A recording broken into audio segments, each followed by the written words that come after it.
এখনকার সমাজে লক্ষ্য করলে দেখা যাবে কিছু ইয়াং ছেলেপুলে আছে যারা রাস্তাঘাটে মেয়েরা বউরা বেরোলে তাদের অতিরিক্ত বাইকের একটা আওয়াজ, অতিরিক্ত বাইকের গিয়ার বাড়িয়ে দেওয়া, এই জিনিসগুলো করে। অ্যাক্সিলেটার বাড়িয়ে দিয়ে বিভিন্ন রকম আওয়াজ করা গাড়ির, বাইকের, এই জিনিসটা করতে থাকে এবং সাথে সাথে বিভিন্ন অঙ্গভঙ্গি বা মুখে বিভিন্ন রকম কথা টোন টিটকিরি এই জিনিসগুলো করতে থাকে।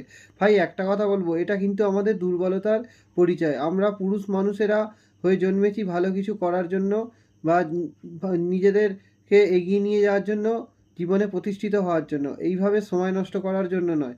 বিভিন্ন মেয়েরা রাস্তাঘাটে বা বউরা রাস্তাঘাটে বেরোলে এরকমভাবে অঙ্গভঙ্গি কেনই বা আমরা করব?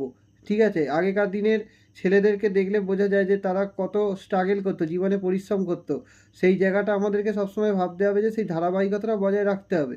আর আমাদের নিজেদের জীবনে তো প্রতিষ্ঠিত হতে হবে। সেই কারণে এই জিনিসগুলো বর্জন করা উচিত সবার, যারা এরকম করছে।